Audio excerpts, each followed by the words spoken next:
Good evening, everyone. I'm for the introduction of Mission Pink Health here today.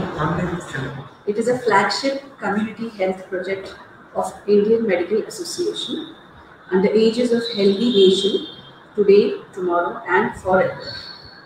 Mission Pink Health is a comprehensive project of adolescent girls and boys, especially we deal with the age group between 10 to 19.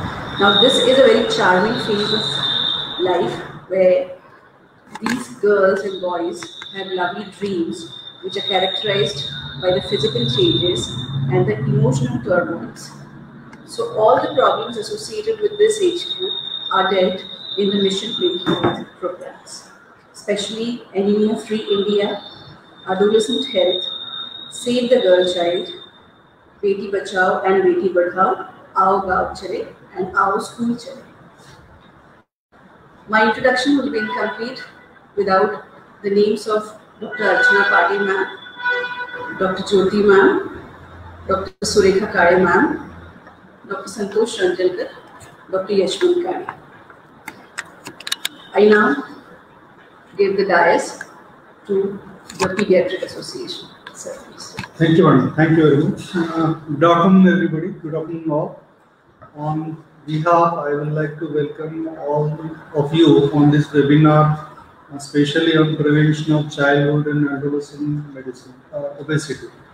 I thank Dr. Santosh Ranjalkar, President IMA, Dr. Yashwant Kare sir, Secretary IMA, Dr. Sandhya Bankule Madam, Secretary IIT Aurangabad branch, and President Ujjwala Jawahar Madam, President Aurangabad Pink Health Association, for arranging this especially very important workshop, especially nowadays as we are facing lockdowns and children and young adults are especially at home. So definitely they are having more problem with diet issues and related to obesity. Obesity is in childhood and adolescence is developing like an epidemic. Now we can call it as a non-communicable epidemic disease. It is not present only in developed country, but all over the world it is there. Its presence can be felt all over. I refer this as a type of malnutrition, especially if it is the obesity if it is developed early in childhood and in young adults age group. It can have effects not only right now also, but in future also. Especially in girls who are bound to have babies in future. Obesity in them can lead to multiple comorbidities and conditions which can affect the health and mental status of the, especially of the unit also. So, the more comfort we are now having because of this digital era, the more problem we are facing, especially because of this non-communicable diseases, and obesity is one of them. I like to introduce Dr. Ujjwala Jawahar Madam, who is coordinator of this webinar. She has done MD medicine from GMC Aurangabad, and she is practicing in Aurangabad since 1982. She was past president of Physician Association of Aurangabad. Presently, she is the president of Pink Health Association Aurangabad, and definitely this webinar will help us to understand the problem related to obesity in childhood and adolescent age group. Thank you. Over to Ujjwala Jawahar. Here I am now to introduce two eminent speakers of Aurangabad who have been practicing in Aurangabad since a very long period. Both of them are very good friends of mine. So this is my pleasure to introduce Dr. Preeti Hemant Patale. She is MBBS DCH, pioneer of childhood obesity subspecialty, exclusively practicing childhood obesity since 2006. She is a national fellow of SCOPE, task force member to fight against non-communicable diseases like obesity, diabetes, and cancer at the Maharashtra government. Vice President of AIAARO Maharashtra chapter. She has been a faculty at SCOPE AIAAROCON 2019, 18, 17, 14 and 13 and so on. The awards are the Best Poster winner in AOCO MASO 2021. Then also for the paper presentation on childhood obesity. She has publications, author in various publications in the index and non-index journals, also for the scientific papers. So, welcome Dr. Preeti Fatale. The other eminent speaker is Dr. Sandhya Ponpale, a very old friend of mine. Welcome Sandhya. She is DCH DMB Pediatrics, DCF Ped Indo, consultant pediatric endocrinologist working at Manik Hospital, Aurangabad. Her special interest is in growth and glucose metabolism. Welcome both of you. Now I hand over to Dr. Ujjwala Sawant.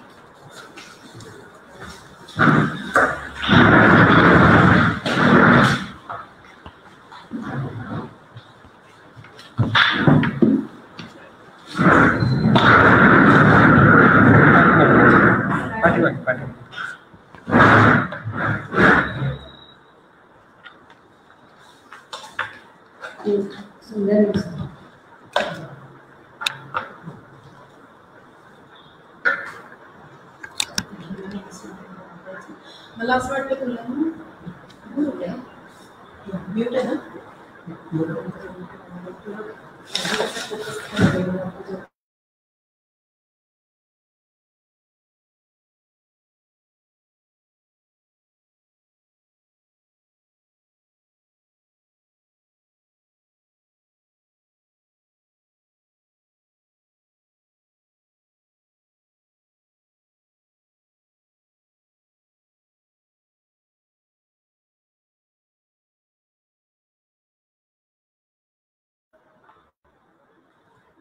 Mission pink IIM औरंगाबादतर्फे me doctor Ujjwala सवत आजच्या चर्चासत्रात आपण सर्वांचे मनपूर्वक स्वागत करतो. आजचा विषय आहे टाळूया कुमार वयातील स्थूलत्व, मिळवूया सुरक्षित मातृत्व. स्थूलत्व या समस्येची व्याप्ती गेल्या 20 वर्षात अतिशय तीव्र वेगाने वाढत आहे. कमीत कमी 3.5 दशलक्ष लोकांचा मृत्यू हा वजन जास्ती असलेल्या आजारांशी निगडीत असतो. कुमार वयातील स्थूलत्व 40% वेगाने वाढत आहे.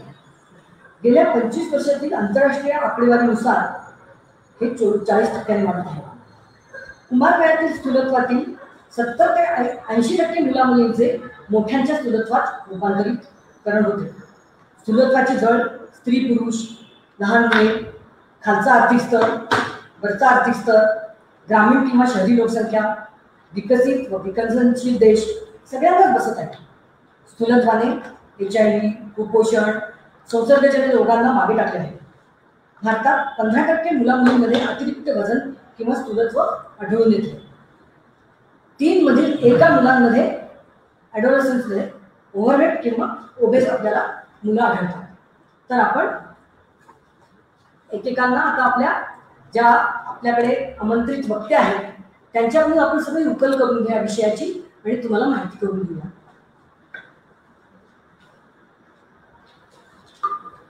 तर प्रीती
इकडनं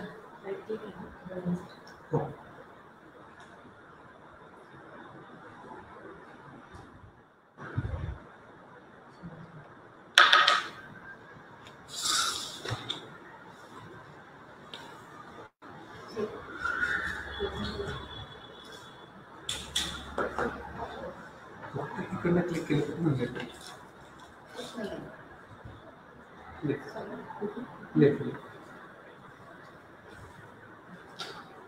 प्रथम डॉक्टर प्रीती, कुमारवयातील सुलभत्वाची कारणे काय आहेत हे आपल्या श्रोत्यांना सांगतेस का? प्रथम जनुकीय कारणांबद्दल सांग. नमस्कार, मी डॉक्टर प्रीती पठारे. म्हणून बरं झालं तुम्ही कारणे विचारली. कारण साने गुरुजी म्हणतात, मुले म्हणजे नवजगाची आशा, उद्याचे जग थोर बनवणारी शक्ती म्हणजे मुले. पण हीच मुले अनारोग्याच्या विळख्यात अडकत चालली आहे. कोरोनानंतर येऊ पाहणारी दुसरी महामारी म्हणजे वेगाने वाढत चालणारा बालव्याधी लढा. 2018 जागतिक हेल्थ ऑर्गनायझेशनच्या निकषानुसार भारत हा जागतिक स्तरावर बालव्याधी लठ्ठपणामध्ये दुसऱ्या क्रमांकावर होता. मार्च 2020 अख्ख्या भारतभर लॉकडाऊन लागलं आणि जणू काही मुलांची वजन अनलॉक झाली. बरोबर, आपण कारणे समजून घेतले तरच आपण निवारण करणे शक्य होईल आपल्याला. सगळ्यात महत्वाचं कारण म्हणजे बऱ्याचदा पालक म्हणतात की आम्ही दोघं लठ्ठ आहेत तर आमचं मूल लठ्ठ होईलच. पण मला एक गोष्ट आवर्जून सांगावीशी वाटते की लठ्ठपणाला आपल्याला गुणसूत्र जबाबदार असतात, पण वातावरणही जबाबदार असतं. गुणसूत्र ही आपल्याला 40% जबाबदार असतात, तर वातावरण हे 60% जबाबदार असतं. आणि आपण मुलं पाहतो आहोत, लठ्ठ मुलं, ती फक्त आपण मुठभरच पाहतो. त्याच्या खाली जो आहे हा प्रचंड लोट दबलेला आहे. वातावरण जनुकांना जर चुकीच्या वातावरणाची जोड नाही मिळाली तर हे लठ्ठपणामध्ये रूपांतरित होते. आपण कित्येकदा पाहतो की सर्व लठ्ठ मुलांचे आई बाबा लठ्ठ नसतात किंवा लठ्ठ बालकांची सर्व मुले लठ्ठ नसतात. याचाच अर्थ जनुकाशिवायही काही होतंय जबाबदार लठ्ठपणाला, ते म्हणजे वातावरण. जन्मतः बाळाचे वजन व स्थूलत्व याचा काही संबंध आहे का? निश्चितच. जनरली आपण जनुकाच्या प्रश्नांचा पुढचा सबटाईप घेणार आहोत, ते म्हणजे की बऱ्याचदा अनुवांशिकता म्हणून या आजाराकडे दुर्लक्ष केले जाते. कारण जनुक ही बदलता येत नाही, पण वातावरण बदलता येते. म्हणूनच म्हणलं जातं की obesity runs in family as nobody runs in family. जनुकांचा प्रभाव म्हणला तर एक पालक लठ्ठ असेल तर 50% चान्सेस असतात तो लठ्ठपणा पुढच्या पिढीला येण्याचा. आणि जर 2 पालक लठ्ठ असतील तर ती शक्यता ही 80% पोहोचते. म्हणजेच जनुक ही सुद्धा इम्पॉर्टंट आहे, पण त्याचबरोबर वातावरण इम्पॉर्टंट आहे. कारण जनुके आपल्याला बदलता येत नाही, पण वातावरण निश्चितच बदलता येते. आता तुम्ही म्हणाल तर जन्मतः वजनाचा आणि लठ्ठपणाचा काही संबंध आहे का? खरं तर वातावरण हे तिथूनच सुरुवात होते.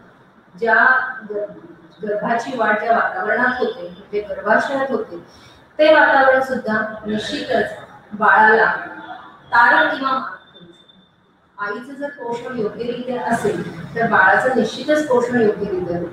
पण जर माता कुपोषित असेल तर तिच्या उदरात वाढणारा गर्भ हा सुद्धा कुपोषित होऊ शकतो.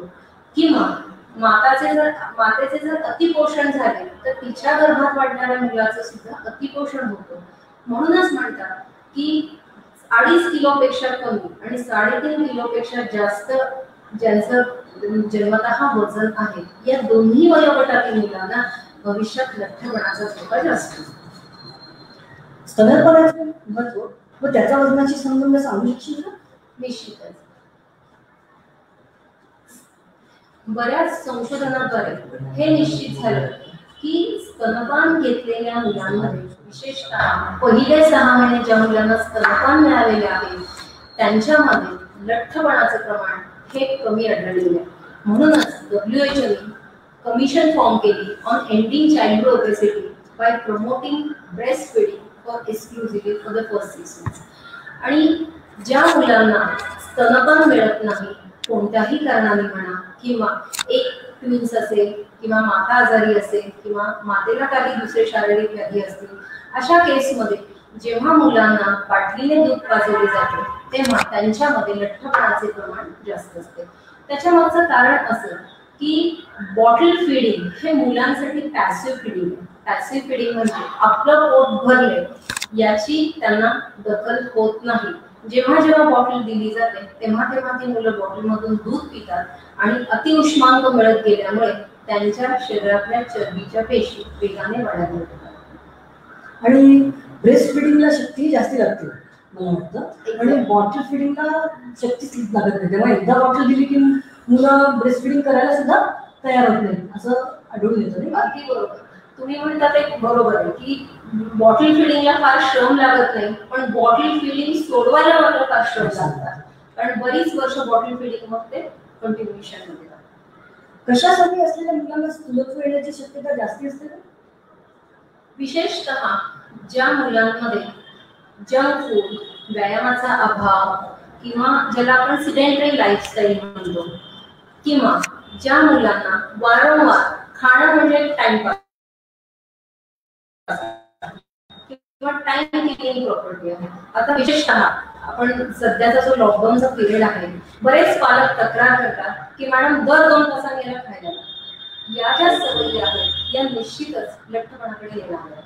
टीव्ही समोर बसून जेवणे, जास्त काळ स्क्रीन पाहणे याही सवयी लठ्ठपणाला पोषक ठरतात. संध्या, आपण स्थूलत्वाचे मार्गदर्शन देण्याचा उठाठेव का करत आहोत?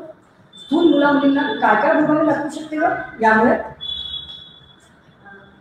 मॅडम, या प्रश्नाच्या उत्तराकडे येण्याआधी पुन्हा एकदा मिशन थिंक हेल्थ आणि IMAच्या सर्व पदाधिकारी यांचे आभार मानू इच्छिते की त्यांनी इतका सुंदर वेबिनार ऑर्गनाईज केला.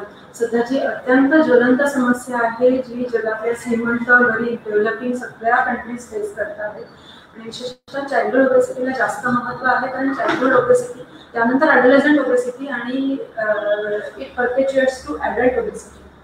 आणि सगळ्यात महत्त्वाचं या सगळ्या कॉम्प्लिकेशन्सचा विचार करण्याचं कारण असं आहे की ओबेसिटीकडे जनरल सोसायटी ही फक्त कॉस्मेटिक रिझन्ससाठी पाहते की मुलं लठ्ठ दिसतात, मुली लठ्ठ दिसतात, मला पाहिजे ते कपडे घालता येत नाही, मुलं चिडवतात, किंवा मुलींना ती फिगर ऑड आहे म्हणून थोडीशी लाज वाटते. पण या सगळ्या गोष्टींपुरती ही ओबेसिटीची समस्या मर्यादित नाही, तर त्याच्या मागे हेल्थ रिलेटेड अतिशय सिरियस कारण आहेत त्याच्या पाठीमागे, ज्यामुळे आपल्याला या चाइल्डहुड किंवा ॲडोलेसंट ओबेसिटीकडे अतिशय गांभीर्याने पाहणं आणि वेळच्या वेळी त्या समस्येची दखल घेणं अत्यंत गरजेचं आहे. तर त्याचे बरेच कॉम्प्लिकेशन्स आहेत, म्हणजे त्याचे बरेच दुष्परिणाम आहेत. सगळ्यात महत्त्वाचा पहिला दुष्परिणाम आपल्याला म्हणता येईल तो आहे डायबेटीस. आतापर्यंत अगदी गेल्या 10-15 वर्षाच्या मागे आपण डायबेटीस हा खरोखर 50 नंतरचा आजार असं समजत होतो, पण याची ग्रॅव्हिटी पाहता पाहता इतकी वाढली आहे आणि त्याचा एज ग्रुप पाहता पाहता इतका खाली आलेला आहे की कित्येकदा ॲडोलेसंट एज ग्रुपमध्ये नियरली 8 ते 10% मुलांना, ओबेस जी मुलं आहेत त्यातल्या 8 ते 10% मुलांना आम्हाला अँटी डायबेटिक ड्रग्स चालू करावे लागतात. ही अतिशय वाईट गोष्ट आहे, आणि या सगळ्या मागचं कारण असं आहे की मुलं ज्यावेळी वेट पुट ऑन करतात, लठ्ठ होत राहतात, त्यावेळी ही जी चरबी आहे ती शरीरातल्या सर्व पेशींमध्ये साठून राहते, आणि obesity is called as a generalise inflammatory state.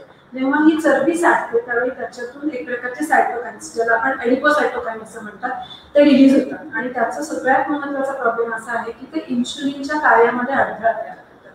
त्यामुळे या इन्शुलिनच्या अवरोधामुळे इन्शुलिन शरीरामधलं वाढत जातं. एका विशिष्ट स्टेजपर्यंत इन्शुलिन वाढल्यावरही जर का वेट कंट्रोल होत नसेल किंवा चरबी प्रमाणापेक्षा जास्तच वाढत असेल तर त्या इन्शुलिनची ऍक्शन खूप जास्त मंदावते आणि फ्रँक डायबेटीस होण्याची शक्यता असते.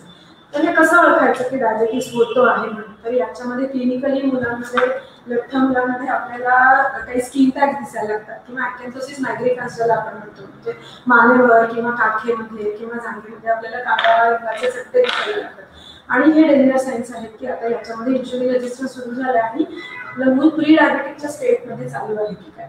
आणि याच्यासाठी सगळ्यात चांगली टेस्ट म्हणजे उत्सुक इन्शुलिन किती आहे बघण्याची गरज असते, पण फास्टिंग ब्लड शुगर आणि HbA1c या 2 साधे सिंपल टेस्ट करून आपण हे प्रेडिक्ट करू शकतो. तर फास्टिंग शुगर जर 100 आणि 126च्या मध्ये असेल किंवा HbA1c हे जर 5.7 to 6.5 असेल तर त्याला आपण प्री डायबिटीस असं म्हणतो. आणि ही स्टेज अशी आहे की ज्याच्यामध्ये लाईफस्टाईल मॉडिफिकेशन जर आपण केलं, वेट लॉस केलं 10% वेट लॉस, तर ही स्टेज रिव्हर्स होऊ शकते. पण या स्टेजमध्ये जर आपण लक्ष नाही दिलं तर पुढे चालून फ्रँक डायबिटीस म्हणजे ज्याच्यामध्ये फास्टिंग ब्लड शुगर ही मोर दॅन 126 असते आणि HbA1c हे मोर दॅन 6.5 असते आणि ज्याला आपण फ्रँक डायबिटीस असं म्हणतो. तर ही सगळ्यात मोठी समस्या आहे ओबेज मुलांच्या समोरची. दुसरा आहे डिस्लिपिडेमिया. म्हणजे इथे एक सांगू शकते का, जो आतापर्यंत आम्ही फिजिशियन्सच फक्त टाईप 2 डायबिटीस मॅनेज करत होतो, आता पिडियाट्रिशियनला टाईप 2 डायबिटीस मॅनेज करावा लागतोय. ही अतिशय दुसरी गोष्ट आहे. आणि त्यामुळे आता तुम्हाला त्याचा अभ्यास करावा लागेल. ज्यावेळी शिकलो त्यावेळी आम्हाला असं वाटलंच नव्हतं की डायबिटीस हा आपल्याला टाईप 1 डायबिटीस इन्शुलिन सेन्सिटिव्ह आहे, दॅट इज ओके, त्याचंही प्रमाण वाढतं. पण टाईप 2 हे आपल्या लाईफस्टाईलमध्ये जे काही वाईट चेंजेस झाले त्याच्यामुळे आपण ओढवून घेतलेला आजार आहे.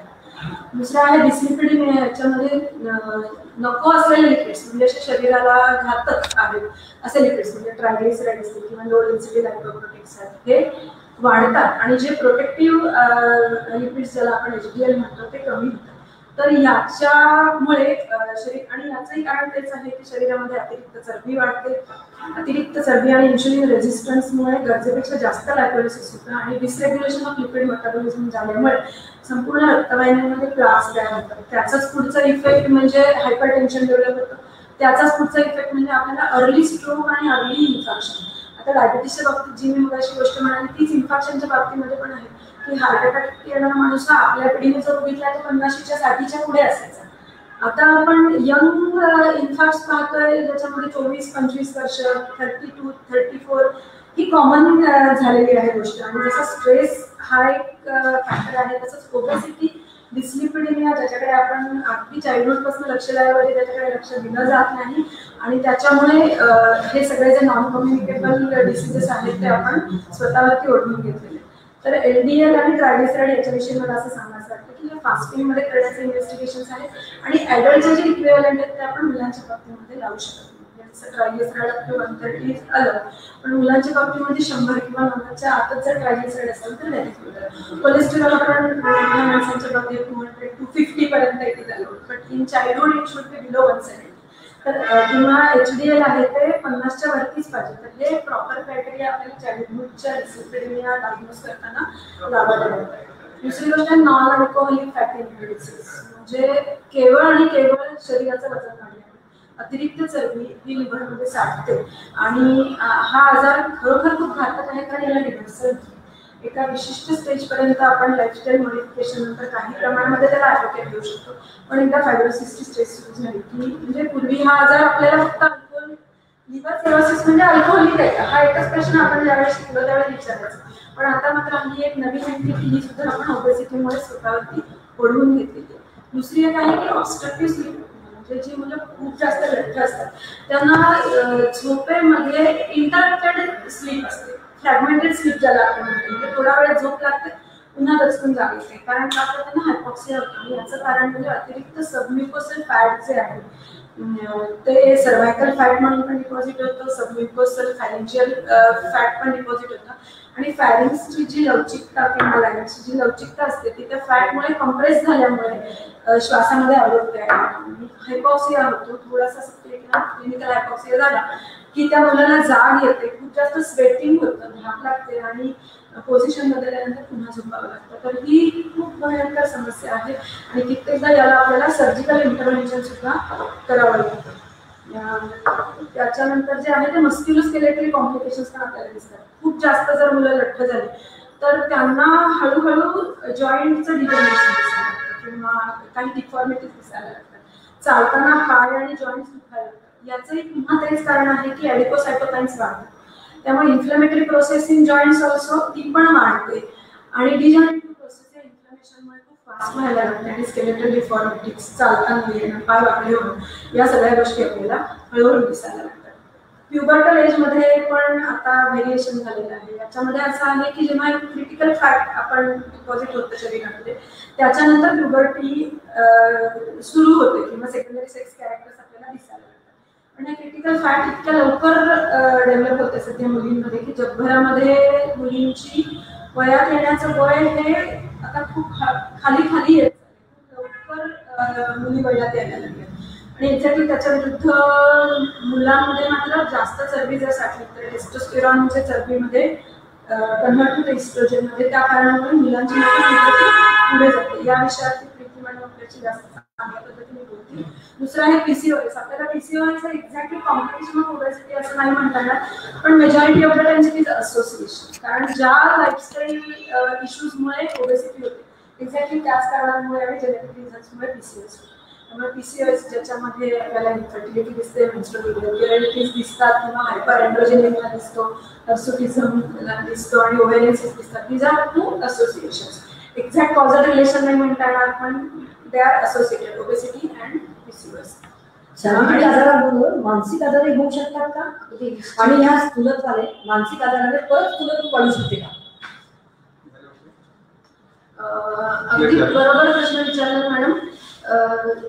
हे जे आहे आपण ओव्हरवेट किंवा ओबेसिटीचे फिजिकल कॉम्प्लिकेशन्स आहेत ज्याच्यामध्ये आपल्याला आपण आता जे बोललो स्लीप ॲपनिया आहे, हायपरटेन्शन आहे, डिस्लिपिडेमिया, अगदी काही प्रकारचे कॅन्सर सुद्धा ओबेसिटीमध्ये वाढलेले.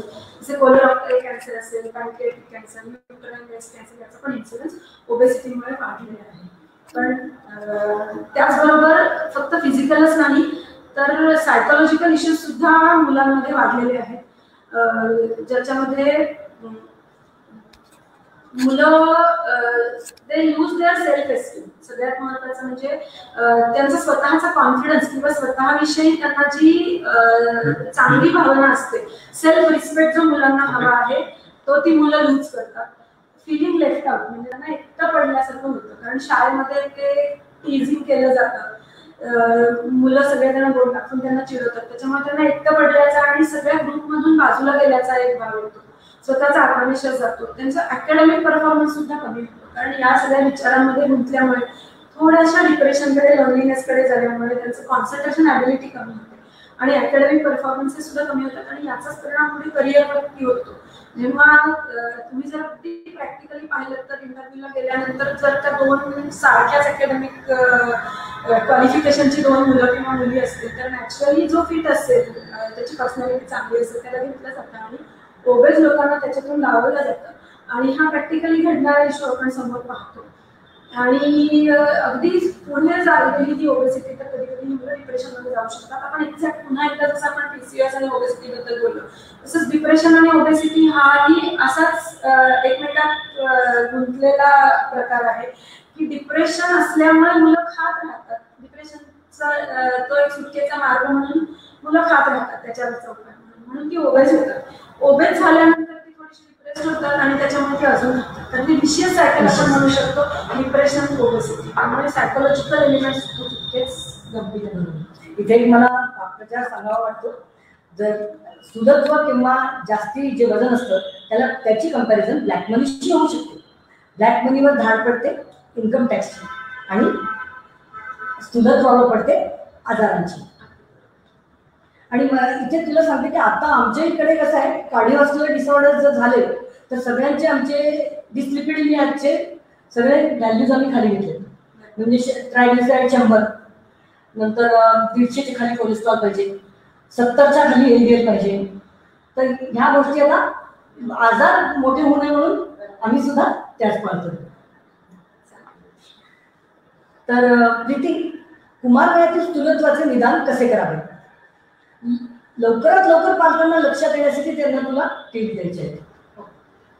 कुमार वयातील लठ्ठपणाकडे वळण्याआधी मला असं वाटतंय की हा लठ्ठपणा नेमका चालू कुठून होतोय त्याच्या मुळाशी जाणं गरजेचं आहे. आणि कुमार वयातील लठ्ठपणाला हाताळायच्या आधी आपल्याला बालवयातील लठ्ठपणा आणि जन्मजात बालकाचा लठ्ठपणा कसा सुरू होतो तिथून आपण पाहणार आहोत. जनरली वजनाची वाढ पहिली 5व्या महिन्यात मुलाचं वजन हे त्याच्या जन्माच्या वजनाच्या दुप्पट होतं. 1 वर्षाच्या वेळेस त्याचं वजन जन्मतः वजनाच्या तिप्पट होतं आणि 2 वर्षांना हे चौपट होतं. आता 2 वर्षानंतर मुलगा किंवा मुलगी वयात येईपर्यंत त्याचं वजन 2 किलो प्रति वर्ष या वेगाने वाढतं. आणि जेव्हा मुलांमध्ये किंवा मुलींमध्ये वयात येण्याची लक्षणे दिसू लागतात तेव्हा हाच वजनाचा वेग 3 किलो प्रति वर्ष असा होतो. आता विशेषतः पौगंडावस्थेमध्ये मुलांचं वजन वेगाने वाढतं. त्याची अनेक कारणं आहेत.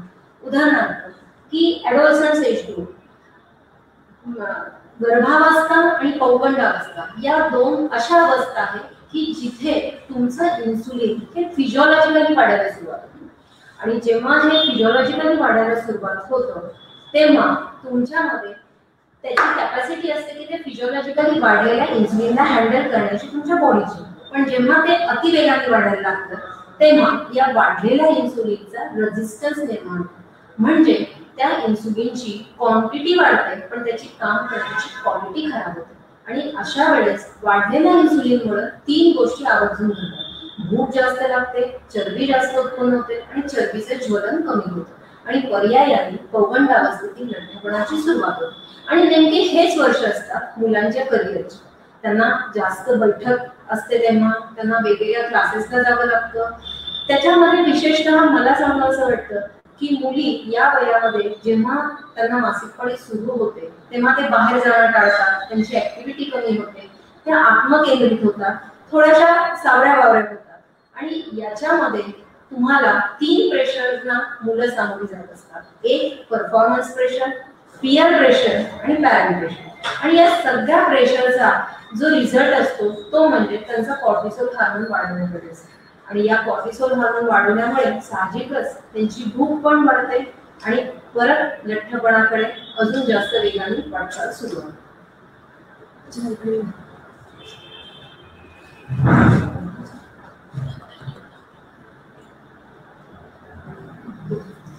संध्या आपण हृदयाच्या उपचाराकडे बोलू. तू आता आहार व व्यायाम याबद्दल मार्गदर्शन कर.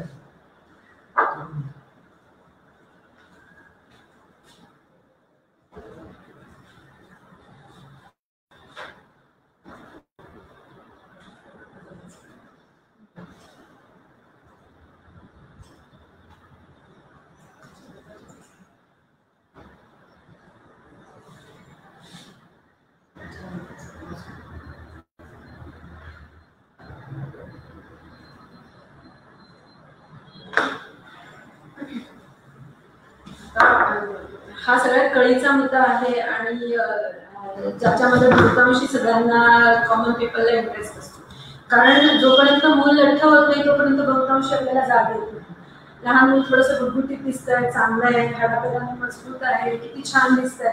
आईला सुरुवातीला कौतुक वाटतं. विशेषतः पहिलं वर्ष, 2 वर्ष, 3 वर्षाची मुलं जेव्हा इतर मुलांपेक्षा जाड असतात त्यावेळी त्यांना गुटगुटीचे लेबल लावलं जातं.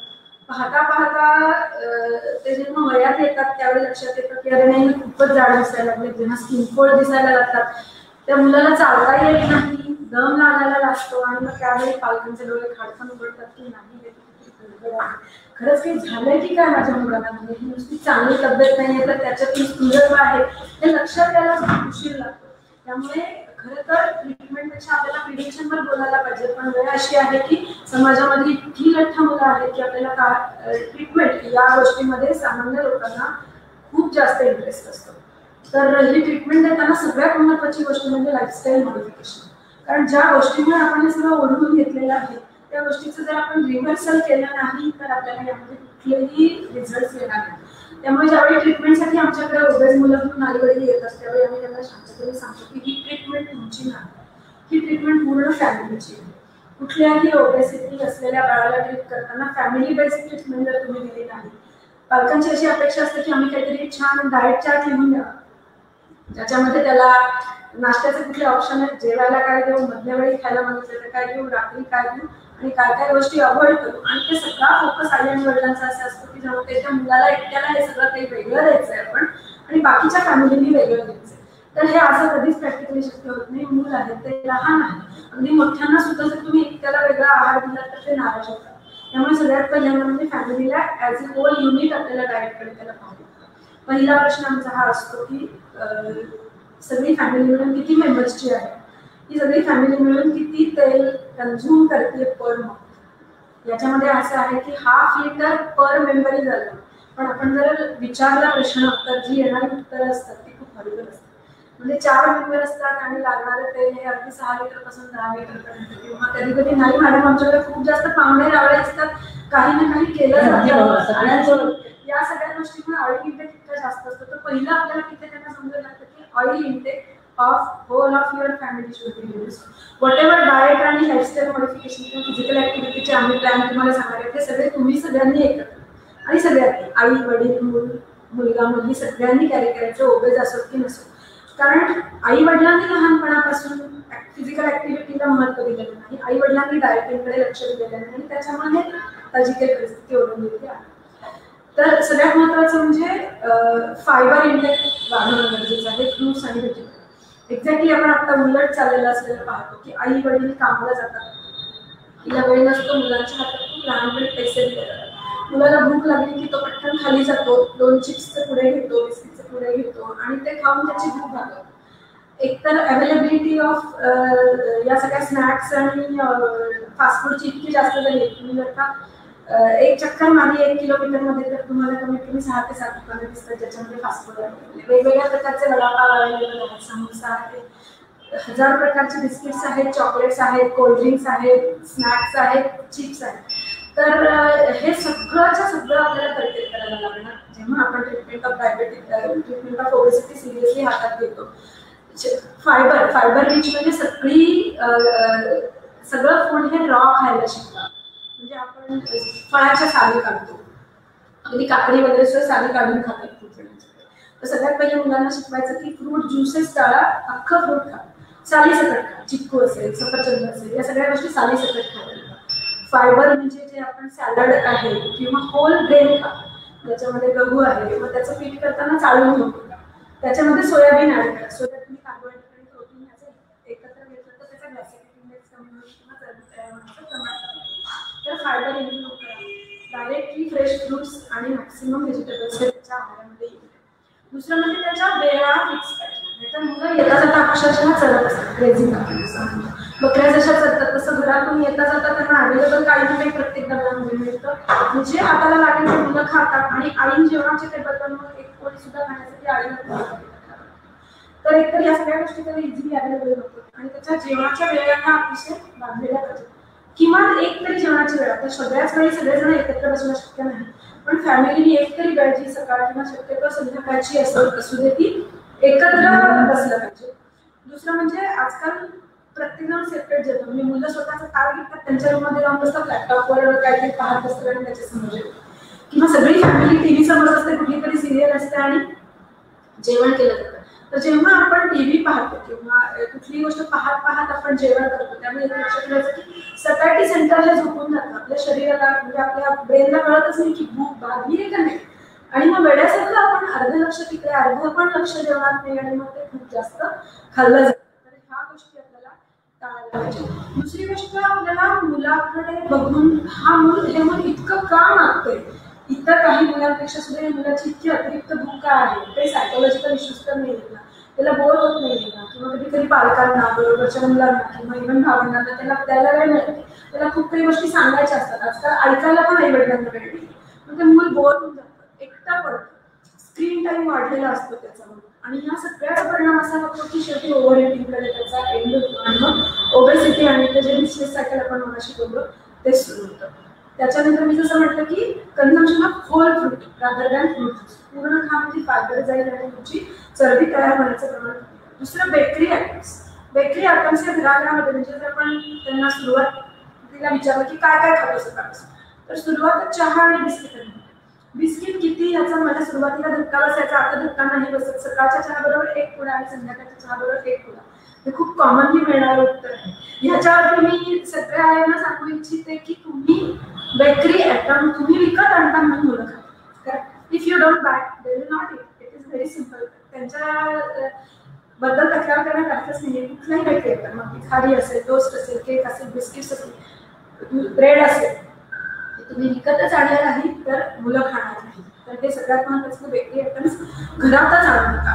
फास्ट फूड आजकाल ही फॅशन झाली की आज काय झालं, स्वयंपाकाची मावशी नाही आली किंवा मला खूप उशीर झाला, मग आपण मागवलं आणि मग मागवलेले जे असतात त्याच्यामध्ये पिझ्झा, वडापाव. तर आपली जी पूर्वीची भारतीय संस्कृती होती त्याच्यामध्ये इतके चांगले आणि बॅलन्स पदार्थ आहेत. अगदी साधा वरण भात वेळ असेल तर साधा वरण भात लावा, खिचडी लावा, त्याच्यामध्ये कार्बोहायड्रेट आहे, प्रोटीन आहे, म्हणजे डाळ आणि तांदळाचे योग्य मिश्रण आहे, थोडंसं पीठ टाका, बरोबर पापड खाण्या सगळ्यामध्ये आणि एखादं सॅलड घ्या त्याच्याबरोबर. अशा पद्धतीने आपण तो आहार बॅलन्स आउट करायला शिकलो पाहिजे. म्हणजे नुसतं कार्बोहायड्रेट जेव्हा तेव्हा तुम्ही नुसतं भात करा, जास्त प्रमाणात वरणाबद्दल नेहमी आपण त्या पॅरेंट्सशी बोलतो, वरण किती खातो तर बहुतांश मुलं खात असतात किंवा खाल्लं तर आमटीच्या फॉर्ममध्ये खातात, म्हणजे खूप पातळ वरण खातात. तर मला आवर्जून सांगायचं होतं की एक एक वाटी वरण तरी किंवा प्रत्येक जेवणामध्ये असतो, बरोबर सॅलड असू दे, त्याच्याबरोबर दही किंवा ताक असू दे, असं जर बॅलन्स आहार दिला तर चरबी तयार होण्याचं प्रमाण आपोआपच कमी होतं. त्याच्यानंतर शुगर वरून ऍड करू नका, कोल्ड्रिंकची सवय लावू नका. म्हणजे आता असं झालंय की पाणी नको असतं मुलांना पण कोल्ड्रिंक असतं, पिझ्झा मागवायचा तर पिझ्झाच्या बरोबर कोल्ड्रिंक तर आलंच पाहिजे, त्याला ऑप्शनच नाही आहे असं. मग हे जे हायली स्वीटन बिव्हरेजेस आहेत त्याच्यामुळे खूप जास्त चरबीचं प्रमाण वाढतं आहे. त्याच्यानंतर हाय फॅट किंवा जास्त सॅच्युरेटेड जे फॅट आहे, ज्याला आपण बटर आहे, चीज आहे किंवा ब्रेड किंवा या सगळ्या ज्या गोष्टी आहेत, कुकीज आहेत, त्याच्यामध्ये खूप जास्त सॅच्युरेटेड फॅट आहे. तर या सगळ्या गोष्टी आपण इझिली सगळ्या गोष्टी पावभाजी करा, त्याच्यामध्ये चीज टाका, त्याच्यामध्ये बटर टाका, तर या गोष्टी अवॉइड करा. आणि पॉलीअनसॅच्युरेटेड फॅट ज्याला आपण म्हणतो, जवसाचं तेल आहे, सूर्यफुलाचं तेल आहे किंवा सी फूड आहे, याच्यामध्ये पॉलीअनसॅच्युरेटेड फॅट जास्त आहे, तर याचा वापर जास्त करा. आणि सगळ्यात शेवटी मला सांगायचं होतं की न्यूट्रिशनल डायव्हर्सिटी, म्हणजे बहुतेकदा आपण मंडईत गेलो काही खरेदी करायला भाजी वगैरे तर टिपिकली भाज्या घेतल्या जातात, पालक घेऊ, मेथी घेऊ, कोबी घेऊ, फ्लॉवर घेऊ, एका फॅमिलीची आवड अशी ठरलेली असते. पण आपण जर बघितलं तर सीझनल भाज्या इतक्या जास्त अवेलेबल असतात. मग करडीची भाजी खा, शेपूची भाजी खा, मुगलकोलाची भाजी खा, फ्रुट्समध्ये पण दरवेळी सीझनल फ्रुट्स वेगवेगळे मिळतात, फक्त सफरचंद आणि केळी हे दोनच फ्रुट्स नाही आहेत. तर चिक्कू असेल किंवा कधी कधी स्टार फ्रूट असेल, जांभूळ असेल, बोरं असेल, म्हणजे जे आपले पूर्वीचे मुलं खायचे, करवंद असेल, फणस असेल, त्या त्याच सीझनमध्ये मिळणारे न्यूट्रिशनल डायव्हर्सिटी जर या सगळ्या प्रिन्सिपल्सना जर आपण फॉलो केलं तर मला असं वाटतं की अतिरिक्त चरबीचं हा प्रकार कमी होईल. आणि मुलांना आपल्याला रेग्युलरली गोष्टी केल्या पाहिजेत की अनहेल्दी फूड म्हणजे काय आणि हेल्दी फूड म्हणजे काय.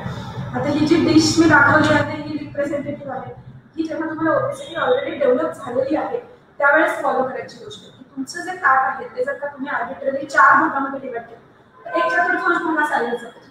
मग त्याच्यामध्ये काकडी असेल, मुळा असेल, गाजर असेल, कच्ची मेथी, कच्ची करडी, तुम्ही जे पण कच्च्या गोष्टी खाऊ शकाल 1/4 मिळतील तरी सुरुवात करा.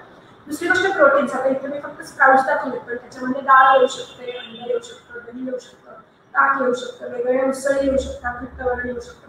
तर प्रोटीनचा पोर्शन हा 1/4 पाहिजे. उरलेला जो 1/4 आहे तो भाजी पाहिजे. तर मुलांना विचारलं तर मुलं 2 पोळ्या खातात पण अगदी टेकून एवढी तर त्यांना एकदा घेऊन आणि पुन्हा एकदा घेऊन अशा जर भाज्या खायला शिकवल्या 3/4 पार्टा असं पाहिजे आणि फक्त 1/4 हा कार्ब्स पाहिजे. त्याच्या एक्झॅक्ट उलट 3-4 फुलके खाल्ले जातात आणि नंतर काहीच खाल्लं जातं. तर वन्स मुलांना ओबेसिटी डेव्हलप झाली त्यानंतर या पद्धतीने जर आपण डिश त्यांची सर्व केली त्यांना तर त्यामध्ये त्यांची चरबी आपोआपच कमी व्हायला मदत होते. हे मी जसं म्हणाले की जंक फूड अवॉइड करा, टीव्हीच्या समोर बसून खाऊ नका. अदरवाईज मुलांना समजतच नाही की आपण किती खातो. आणि डाएट नंतरचा पुढचा जो पाऊल आहे तो आहे फिजिकल ऍक्टिव्हिटी.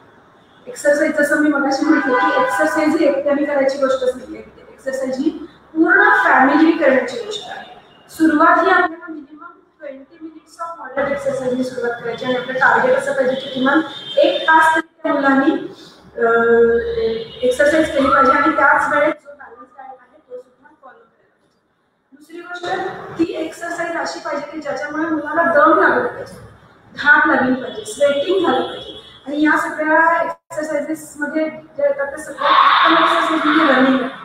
रनिंग आणि रनिंग सांगितलं की पहिल्या जाळीमध्ये शक्यच नाही वाटत तर एवढा दम लागतो त्यांना चालायला जमणार, पळणं जमणारच नाही. मग मी त्यांना सांगते की ठीक आहे पहिलं ब्रिस्क वॉकिंग सुरू करा. जेव्हा तुम्ही रनिंगला जाल तेव्हा 1 राऊंड रनिंगचा मारा, मग थोडा दम लागला की ब्रिस्क वॉकिंग त्याचा दम लागला मग पुन्हा रनिंग करा. तर या पद्धतीने आपण मुलांचा स्टॅमिना वाढवू शकतो. डान्सच्या क्लासला घाला, त्याच्यामध्ये ऍक्टिव्हिटी, स्विमिंग शिकवा, सायकलिंग शिकवा, या टाईपच्या एक्सरसाइजेस आहेत की ज्याच्यामध्ये तुमची चरबी कमी होऊ शकते. आणि दुसरं म्हणजे की सगळ्यांनी मिळून एक्सरसाइज करा. स्क्रीन टाइम सगळ्यात महत्त्वाची जी आपण आता समस्या फेस करतो, आधीच तर लॉकडाऊनमुळे मुलांना शाळा पण 4-4-5 वाजता स्क्रीन समोर बसावं. त्या स्क्रीनचा कंटाळा आला पण मुलांनी खेळायला जावं तर सध्या आला. त्याच्यामुळे परत घरी बसून ते मोबाईल टीव्ही समोर बसतात. असं करून स्क्रीन टाइमचं जर आपण ॲव्हरेज बघितलं 6 ते 7 तास ते स्क्रीन समोरच जेवतात आणि या सेडेंटरी बिहेवियरमुळे आणखी जास्त ओबेसिटी वाढलेली आहे. तर आता थोडं लॉकडाऊन हळूहळू ओपन करायला लागलं. काही मध्ये ग्राउंड्स आहेत जिथे लोक जास्त नसतात, तिथे पालक घेऊन जाऊ शकतात, सगळेजण एकत्र चालू शकतात. तर या पद्धतीने जर आपण डाएट आणि एक्सरसाइज याची जोड दिली तर आपल्याला कुठेतरी चांगले रिझल्ट्स नक्की मिळतील. छान झाल्या. तो खूप युट्यूब सगळ्यांना सांगतेस आहाराबद्दल आणि व्यायामाबद्दल. लोकांनी ते फॉलो करावं अशी माझी इच्छा आहे. आणि तिथेच मी एक सांगू इच्छिते की वाक्प्रचार, आपल्याला खाण्यासाठी जगायचं नाहीये, जगण्यासाठी खायचंय. आणि माणूस हा एकच प्राणी असा असतो जो भूक न लागलेली असतो ना, तर ते आपल्याला टाळायचंय. म्हणून अवॉइड सोशल इटिंग. आपल्याकडे तर फार असतं की कोणी आलं की चहा दे, सरबत दे, त्याला नको असलं तरी आपण ऑफर करतो. आणि आपल्या जे स्त्रियांचं तर किती पार्टीज आणि संध्याकाळचं हायकिंग, जिथे त्यावेळी काहीच खाण्याची आवश्यकता नसते अशा वेळी ते खाल्लं जातं. तर त्यावेळी जेव्हा खायचं नसतं तेव्हा ते खाल्लं जाऊ नये. तर आता आपण प्रीती तुझ्या प्रश्नाकडे वळू. आज आपल्या श्रोत्यांना स्थूलत्व व सुरक्षित मातृत्व यांचा संबंध सांगायचा आहे. कुमारवयातील स्थूलत्वाचा पौगंडावस्थेत जे बदल होतात त्यावर काय परिणाम होतात? जसं संध्या म्हणाली की प्रत्येकाचं वजन हे 2 कंपार्टमेंटमध्ये विभागलं जातं.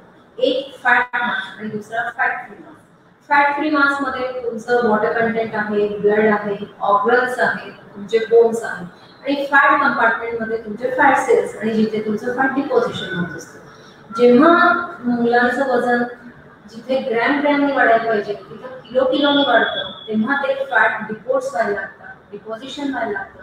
आणि त्या डिपॉझिशन झालेल्या फॅट मधून इस्ट्रोजन, ज्याला आपण इस्ट्रॉन म्हणजे E1 तिथून सिक्रेट व्हायला सुरुवात होते. आणि हा इस्ट्रोजन मुलींना विशेषतः मग त्यांच्या वयात येण्याचे बदल लवकर चालू होतात. जसं की आधीच्या ह्याच्यात होतं की मासिक पाळी सुरू होण्याचं वय 12 ते 13 वर्षाच्या दरम्यान होतं, पण आता हे वय अधिक लवकर येत चाललेलं आहे. म्हणजे 10 ते 11 वर्षावरून येऊन घेतलेलं आहे. आणि एवढंच नव्हे तर माझ्याकडे असे पेशंट्स आहेत की ज्यांना मासिक पाळी 8 ते 9 वर्षाच्या दरम्यान देखील सुरू झालेली आहे. म्हणजे ही गोष्ट अतिशय गांभीर्याने घेण्यासारखी आहे.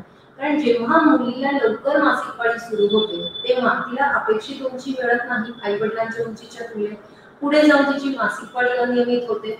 याच्याशिवाय जेव्हा मासिक पाळी लवकर सुरू होते तेव्हा मुलीचा मानसिक तोल सुद्धा ढासळू शकतो. ते डिप्रेशन मध्ये जाऊ शकतात. आणि जेव्हा मासिक पाळी सुरू होते तेव्हा मुली हे इतर वातावरणापासून स्वतःला विड्रॉ करतात, आत्मकेंद्रित होतात. आणि या सगळ्या नर्वसनेस, डिप्रेशन मधून जात असताना परत आहार हे त्याच्यावरचा उपाय म्हणून वापरला जातो आणि परत त्यात अधिक वजनाची वाढ होते. म्हणजे हे दुष्टचक्र जसं संध्याने सांगितलं हे आपल्याला कुठेतरी तोडणं आवश्यक असतं. आणि एवढंच नव्हे तर जेव्हा लवकर पाळी सुरू होते तेव्हा टीन प्रेग्नन्सी ज्याला पौगंडावस्थेतील किंवा कुमारवयातील गर्भावस्थेचा सुद्धा धोका वाढत असतो. याशिवाय लठ्ठपणामुळे अजून एक गोष्ट, जसं मुली लवकर वयात येतात तसे लठ्ठपणामुळे मुलं उशिरा वयात येतात, त्यांना लेट ब्लूमर्स म्हणतात. याशिवाय लठ्ठपणामुळे पीसीओडी हा आजार सुद्धा मुलींमध्ये आढळायला लागतो. आता पीसीओडी किंवा पीसीओएस आजकाल मुली सर्रास वापरताना आढळतात. मला काय त्रास आहे, मला पीसीओएस आहे. पीसीओएस म्हणजे सिंड्रोम, याचा अर्थ काय असतो की हा एक समूह असतो जी तुमच्याकडे असणाऱ्या तक्रारी आहेत, जी लक्षणे आढळतात, तपासण्या केल्या जातात, या सगळ्यांवरचा निष्कर्ष म्हणून त्याला पॉलिसिस्टिक ओव्हॅरियन सिंड्रोम किंवा डिसीज असं म्हणतात.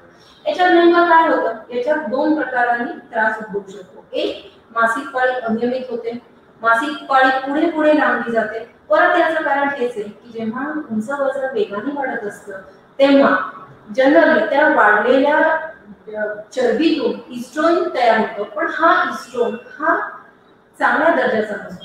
आणि या इस्ट्रोन चांगल्या दर्जाचा नसल्यामुळे तुमचं LH आणि FSH या जे 2 हार्मोन्स असतात यांचं प्रमाण बिघडतं. जिथे LH वाढायला लागतो आणि FSH कमी व्हायला लागतो. आणि अशा केसमध्ये ज्या आपल्या बीजकोश म्हणजे ज्याला आपण ओव्हरी म्हणतो त्याच्यात बीजांड वाढत असतात आणि या हार्मोनचं असंतुलन झाल्यामुळे ही बीजांड वाढण्याऐवजी आकुंचित पावतात आणि जेव्हा ती आकुंचित पावतात आणि त्याच्यामुळे मासिक पाळी एकतर पुढे ढकलली जाते किंवा बऱ्याचदा असंही आढळले की काही मुलींना तर 6 महिने मासिक पाळी सुद्धा येत नाही। याच्या व्यतिरिक्त कमी रक्तस्राव, जास्त रक्तस्राव आणि ज्या आकुंचित झालेल्या बीजांडामधून पुरुष हार्मोन बाहेर पडतो ज्याच्यामुळे चेहऱ्यावर अतिरिक्त केस येतात, छातीच्या दोन्ही बाजूंमध्ये अतिरिक्त केस येतात, नाभीच्या खाली अतिरिक्त केस येतात, त्याच्यानंतर पुरळ वाढायला लागतात किंवा जसा पुरुषांमध्ये बाल्डनेस असतो ज्याला टेम्पोरल बाल्डनेस म्हणतात तसा दिसायला लागतो।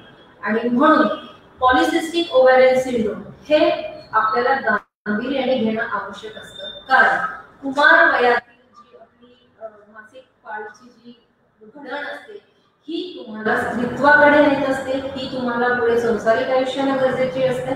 म्हणजे थोडक्यात सांगायचं जर आपण पाया चांगला केला तर त्याच्यावर उभारणारी इमारत नक्कीच चांगली होऊ शकते आणि मुलगी ही 2 पिढ्यांची जन्मली, ती स्वतःचीही पिढी घडवत असते, पुढचीही पिढी घडवत असते आणि म्हणून हा PCOS आजार हा गांभीर्याने घेतला। खूप छान सांगितलंस तू संध्या। आई स्थूल असल्यास गर्भांतरात व बाळंतपणात आईला असणारे धोके याची कल्पना आपल्या श्रोत्यांना दे आणि तसेच आईच्या स्थूलत्वामुळे बाळाला असणारे धोके याची जाणीव त्यांना करून द्यायला हवी। अगदी बरोबर आहे। या सगळ्या गोष्टींचं जसं मी सांगितलं की childhood obesity that leads to adolescent obesity that leads to adult obesity. आपण ॲडोलसंट गर्ल्स ओबेस असलेल्यांचं प्रमाण वाढत आहे समाजामध्ये अगदी आपण समज पाहिलं सुद्धा आपल्याला दिसतं आणि याच मुली आता जसं प्रीती म्हणाली तसं या उद्याच्या सगळ्या माता आहेत आणि जेव्हा त्यांना प्री डायबिटीज, प्री हायपरटेन्शन या सगळ्या गोष्टी ओबेसिटी बरोबर त्यांच्या ॲडोलसंट पिरियडमध्ये असतात त्याच वेळेस ते कॅरी फॉरवर्ड होऊन त्यांना प्री नेटल डायबिटीज किंवा जस्टेशनल डायबिटीज हा होण्याची शक्यता असते। प्रेग्नन्सीच्या अगोदरच त्यांना बॉर्डरलाईन प्री डायबिटीज मध्ये असतात, प्रेग्नन्सीच्या स्ट्रेस नंतर त्यांना डायबिटीज होतो कारण त्याचं कारण आपल्याला माहिती आहे की इन्सुलिन रेझिस्टन्स हा ऑलरेडी त्यांच्या शरीरामध्ये ओबेसिटीमुळे ऑलरेडी तयार झालेला असतो। त्या प्रेग्नन्सी राहिल्यानंतर प्लासेंटाचं वैशिष्ट्य असं आहे की प्लासेंटामधून जे पण हार्मोन्स तयार होतात ते सगळे इन्सुलिनच्या मारक किंवा इन्सुलिनची ऍक्शन कमी करतात, त्याच्यामुळे अजूनच इन्सुलिनचं सिक्रेशन वाढतं, अजूनच इन्सुलिन रेझिस्टन्स वाढतो आणि मग त्याचा परिणाम असा होतो की फ्रँक डायबिटीज होतो। ज्यामुळे प्री डायबिटीजमध्ये असतात ते मिळते त्यावेळेस त्या जस्टेशनल फेजमध्ये फ्रँक डायबिटीजमध्ये आता त्या एकदा डायबिटीजमध्ये गेल्या की त्याच्यानंतर फिटर मॅक्रोसोमिया होतो म्हणजे हेच इन्सुलिन प्लासेंटामधून कसंच्या कसं गर्भाकडे जातं, गर्भामधलं पण इन्सुलिन वाढतं। इन्सुलिन जसं प्रीतीने मग अशी सांगितलं की इट इज अन ॲनोमली खाते त्यामुळे इन्सुलिन हे शरीराच्या पेशींचा आकार वाढवतं, वजन वाढवतं आणि मग एक लठ्ठ मूल सुरुवातीलाच गर्भातूनच त्याच्या पुढच्या आयुष्यामध्ये जे काय त्याला ॲडव्हर्स इफेक्टला सामोरं जायचं त्याचं सुरुवात दुर्दैवाने त्याची गर्भामध्येच होते। त्याचा आणखी एक धोका असतो की इन्सुलिन इतकं जास्त वाढलेलं असतं की जन्म झाल्याच्या इमिजिएट पहिले 48 तासामध्ये त्याला सिव्हिअर हायपोग्लायसेमिया कारण एवढ्या सगळ्या वाढलेल्या इन्सुलिनमुळे त्याच्या शरीरातली साखर अचानक कमी होऊ शकते।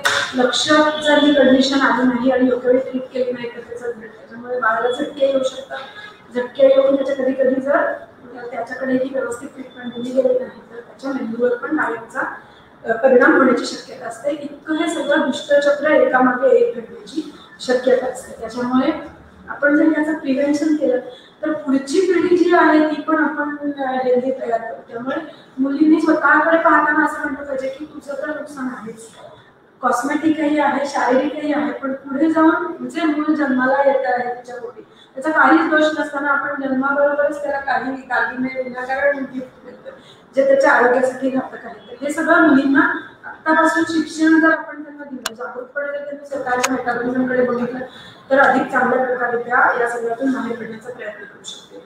दुसरी गोष्ट हायपरटेन्शन आणि प्री एक्लॅम्प्सिया म्हणजे ब्लड प्रेशर प्री हायपरटेन्सिव्ह स्टेजमध्ये असलेल्या मुली जेस्टेशनमध्ये फ्रँक हायपरटेन्शनमध्ये जातात, प्री एक्लॅम्प्सिया त्याच्या शरीरामध्ये सूज येते, झटके येऊ शकतात आणि या सगळ्याचा परिणाम असा होतो की बाळाला मिळणाऱ्या रक्तप्रवाहावरती खूप सिव्हिअर इफेक्ट होतो, त्याला रक्तप्रवाह व्यवस्थित पोहोचत नाही, त्याच्यामुळे त्याचं पोषण होतं आणि त्या आयुष्य मगाशी जे आपण मॅक्रोसोमिया म्हटलं त्याच्या एक्झॅक्ट उलट इफेक्ट म्हणजे आयुजी म्हणजे एकदम छोटं बाळ जन्माला येऊ शकतं, पण छोटा जन्मला म्हणजे काही हेल्दी नसतं. आणि जसं प्रीतीने आपल्याला सांगितलं की मोठ्या मुलांना पुढे ओबेसिटीचा धोका असतो, तितकाच धोका आयुजी मुलांना पण पुढे चालेल. कारण त्यांचं शरीर नंतर इंट्रायुटरल लाईफमध्ये शिकलेलं असतं की मला जी पण काही एनर्जी मिळेल ती कॉन्झर्व करून घ्यायची, आणि त्या हायपोथिसिसमुळे ते पण लठ्ठ होण्याची आणि त्यांच्या वाढीवर परिणाम होण्यामध्ये कुजे राहणे या सगळ्या गोष्टींची शक्यता असते. दुसरी गोष्ट पीपीएच, कारण मूल जेव्हा मॅक्रोसोमिया म्हणजे जास्त वाढलेलं असतं गर्भामध्ये, त्यावेळी त्याची मॅस्क्युलॅरिटी जास्त वाढते आणि मुलींना गर्भारपणामध्ये खूप जास्त रक्तस्राव होण्याची शक्यता असते. अर्थातच लेबर खूप डिफिकल्ट असतं. त्याच्यानंतर शोल्डर डिस्ट्रोशिया म्हणजे बाळाचा खंडा अडकून ते डिफिकल्ट लेबरमध्ये जाऊ शकतात आई, आणि नॅचरली एलएसएस करावं. हे एलएसएस केल्यानंतर सुद्धा जर ओबेस असेल मदर तर तिचं गुण हिलिंग खूप पुअर असतं. गुण लवकर हिल होत नाही कारण बेबी होण्याची शक्यता असते. त्याच्यामध्येच तिची इम्युनिटी कमी असते ओबेसिटीमुळे, त्याच्यामुळे सेकंडरी इन्फेक्शन कधी कधी आई सेप्टिसिमियामध्ये सुद्धा जाऊ शकते. हा एवढा मोठा स्पेक्ट्रम आहे ज्याच्यामध्ये बाळ आणि आई हे केवळ आणि केवळ आपण ओबेसिटीकडे आपल्या लाईफस्टाईलकडे व्यवस्थित मॉडिफाय न करता बघितलं नाही गांभीर्याने, म्हणून या पुढच्या परिणामांना आपल्याला सामोरं जावं लागतं. पण डिफिकल्ट लेबरमुळे बाळाला जन्मतः इजा होऊ शकते, बर्थ ट्रॉमा होऊ शकतात. ट्रॉमा झाल्यामुळे बर्थ एस्फिक्सिया म्हणजे त्याला व्यवस्थित ऑक्सिजन नाही मिळाला तर परवाने टाकून करण्याची शक्यता असते. बाळाची आतल्या आतमध्ये डेथ होऊ शकते किंवा काही कंजनायटल ॲब्नॉर्मॅलिटी जसं की काय कार्डिओव्हास्क्युलर डिसीज असेल, ओपन न्यूरोडिक डिफेक्ट ज्याला आपण म्हणतो, स्पायनल बायफिडम, मेनिंगोसिस, या सगळ्या गोष्टी सुद्धा केवळ मॅटर्नल ओबेसिटी म्हणजे हा एक मोठा स्पेक्ट्रम आहे. याच्यामध्ये पुढची पिढी ही विनाकारणच सफर होतीये. तर वेळीच जागं होऊन विशेषतः ॲडोलेसंट मुलींसाठी हे जे काय आपण बोलतो, मुलांसाठी तर इफेक्ट वाईट आहेच, पण मुलींचं असं आहे की त्यांच्या दायित्व आहे की त्यांना पुढची आरोग्यदायी पिढीला जन्माला घालायचं. तर त्यांनी या दृष्टीने आपल्या स्वतःच्या लाईफकडे गांभीर्याने पाहायला पाहिजे आणि आपण ॲज अ पालक, डॉक्टर, समाज त्यांना या सगळ्यासाठी जागरूक करायला पाहिजे. म्हणजेच मला असं आता वाटतं सांगते मी इतकं म्हणजे सिव्हिअरिटी सांगितलेली आहे आणि किती तिच्या जीवाला, तिच्या बाळाच्या जीवाला धोका आहे. तर ह्याच्यातनं आपल्या सगळ्या श्रोत्यांनी आणि सगळ्या समाजाने किती जागरूक होण्याची गरज आहे, स्थूलत्वापासून दूर जाण्याची, आणि हे करणं आपल्या हातात आहे आणि ते करण्याचा त्यांनी प्रयत्न पूर्ण केला पाहिजे. तर मला असं इथे म्हणावंसं वाटतं मॅडम की वेळीच टाकलेला 1% पुढची 9% वाचवतो. म्हणजेच आपण जर एक ओबेसिटी प्रिव्हेंट केली आणि किंवा आधी तर ती वेळीच ट्रीट केली तर आपण माता प्लस तिच्या उदरात जन्मणारं बाळ, वाढणारं बाळ या दोघांनाही सुरक्षित ठेवू शकतो आणि सुरक्षित मातृत्व ANC पिरियड मध्ये असं म्हणलं जातं की eat for you not for two. तसं पण करायला पाहिजे. फक्त शेवटच्या ट्रायमेस्टरमध्ये तुम्हाला 200 कॅलरी जास्ती लागत असतात. आपल्याकडे तू प्रेग्नंट आहेस, तुला दिवस गेले, सारखं खाऊ घालायचं जे प्रकार आहे तो सगळ्यांनी टाळला पाहिजे. 2 जीवांची आहे जनावर. उपचार करताना आपले काय उद्दिष्ट ठेवावे, प्रत्येक वेळानुसार तुला किती सांगायचं आहे म्हणजे पालक त्यावर लक्ष ठेवू शकते. ओबेसिटी हा आजार आहे आणि पाश्चिमात्य देशामध्ये हा आजार म्हणून रीतसर घोषितही झाला, पण अजूनही याला आपल्या देशामध्ये आजार म्हणून मान्यता मिळालेली नाही. आपण जर डिसीज हा शब्द बघितला तर त्याचा अर्थ असतो की जिथे तुमचं इज डिसीज मध्ये किंवा डिस्कम्फर्ट मध्ये जातं त्याला डिसीज असं म्हणतात. आणि आत्ताच आपण पाहिलं, संध्याकाळी ऐकलं की ओबेसिटीमुळे किती गुंतागुंतींना सामोरं जावं लागतं. म्हणजे सगळ्यात पहिल्यांदा आपली मानसिकता ही स्वीकारली पाहिजे की हा आजार आहे आणि हा आजार असा आहे की जोपर्यंत श्वास गुदमरायला लागत नाही तोपर्यंत त्याच्याकडे लक्ष दिलं जातं. त्याला अतिसूक्ष्म किंवा सूक्ष्म घातकी आजार म्हणतात. म्हणजे लक्षणं काही फारशी नसतात, त्रास काही फारसा होत नाही, पण हानी मात्र बऱ्याच प्रमाणात होते. म्हणून हा आजार गांभीर्यानेच घेणं आवश्यक आहे. आता जसं आपण सुरुवातीला म्हणलं की आपण कारणांमध्ये पाहिली, कारण आपण जोपर्यंत कारण समजावून नाही घेणार तोपर्यंत आपण त्याचं निवारण नाही करणार. बऱ्याचदा बहुतांशी वेळा ओबेसिटीला 90% वेळा अनेक कारण जबाबदार असतात. चुकीचा आहार, व्यायामाचा अभाव, junk food and n number of reasons. पण 10% काही ठिकाणी एंडोक्राइन प्रॉब्लेम सुद्धा या लठ्ठपणाला जबाबदार असतात. म्हणून आपल्याला सगळ्यात पहिल्यांदा ट्रीटमेंटला सुरुवात करण्याआधी आपण 90% आहोत की आपण 10% आहोत हे आधी आपल्याला स्वतःला जाणून घ्यायचे, डॉक्टरांनी जाणून घेतलं पाहिजे आणि मग त्याच्यानंतर त्याची उपचाराची दिशा आपण ठरवली पाहिजे. सगळ्यात महत्त्वाचं म्हणजे की ओबेसिटी हा फक्त एका डॉक्टरच्या उपचाराचा भाग नाही, याला टीम अप्रोच लागतो. टीम म्हणजे एव्हरीवन टुगेदर अचीव्स मोर. या टीम मध्ये कोण कोण येतं? न्यूट्रिशनिस्ट येतात, तुम्हाला व्यायामाचे मार्गदर्शक येतात, काउन्सिलर येतात. जोपर्यंत ही टीम पूर्ण एकत्रितपणे काम करत नाही तोपर्यंत आपण आपल्या उद्दिष्टापर्यंत पोहोचू शकत नाही. त्याच्यानंतरचा महत्त्वाचा भाग म्हणजे जेव्हा पालक माझ्याकडे येतात आणि लगेच पुढचा प्रश्न म्हणतात, पुढच्या वेळेस येताना मॅडमकडे 5 किलो वजन कमी करून यायचं बरं का. आणि तेव्हा मला त्यांना सांगावंसं वाटतं की ओबेसिटी हा ट्रान्झॅक्शन नाही पण ट्रान्सफॉर्मेशनचा भाग. हे तुमच्या आकड्यांची गणित नाही, हे मुलांना आणि तुम्हाला पूर्णपणे बदलायचं आहे. आणि ही बदलाची तयारी पालकांनी दाखवली पाहिजे, त्याच्यात रिअलिस्टिक गोल्स ठेवले पाहिजे. जसं आपण म्हणतो की जेव्हा वजन वाढतं तेव्हा ते किलोनी वाढतं, पण जेव्हा ते कमी होतं तेव्हा ते ग्रामनी कमी होतं. वजन कमी होतानाचे 3 टप्पे असतात. पहिला टप्पा जी तुमची वाढलेली गती आहे वजनाची ती पहिल्यांदा कमी झाली पाहिजे. दुसरा टप्पा वजन स्थिर झाला पाहिजे. आणि तिसरा टप्पा आहार, व्यायाम, औषधं या सगळ्या गोष्टीचा जेव्हा योग्य परिणाम दिसतो तेव्हा तुम्हाला शास्त्रीयदृष्ट्या 10% वजनातली कपात ही अपेक्षित असते. आज हा जरी आजार असला तरी हा औषधाचा आजार नाही, हा जीवनशैलीतल्या बदलांचा आजार आहे. म्हणजे जगाच्या पाठीवर तुम्ही कुठल्याही डॉक्टरांकडे जा, जोपर्यंत जीवनशैलीत बदल होणार नाही तोपर्यंत वजनात तुमची कसोबरी घट दिसणार नाही. हेही तितकंच महत्त्वाचं. आता एकदा वजन स्थिरावलं किंवा कमी झालं तर पुढचं आव्हान असतं की कमी झालेलं वजन टिकवणे. कारण आपल्याला वन टाइम लॉस नको, आपल्याला लॉंग टर्म वेट लॉस पाहिजे. कारण लॉंग टर्म वेट लॉस केला तरच त्याची भविष्यातली जी गुंतागुंत आहे ती आपण निश्चितरित्या कमी करू शकतो. आणि मला एक गोष्ट आवर्जून सांगायची की आपण किशोरवयीन मुला-मुलींबद्दल बोलतो, कारण हे जे वय आहे हे थोडंसं रिस्क टेकिंग बिहेवियर, रिबेलस, म्हणजे तुम्ही एक सांगाल त्यांना दुसरं करायचं. मग अशा वेळी त्यांना कुठल्याही गोष्टीची शिक्षा या माध्यमातून न करता त्यांना always do the appreciation, give the rewards for the positive behaviours which can help for the long term weight loss. Sandhya, हे सगळ्यात महत्वाचं आहे की लाईफस्टाईल किंवा जीवनशैली बदल हे महत्वाचं आहे. पण स्थूलत्वाच्या उपचारामध्ये काही औषधे आहेत का, आणि काही औषधं असतील तर ती किती प्रभावी आहेत आणि त्याला साईड इफेक्ट्स पण आहेत का?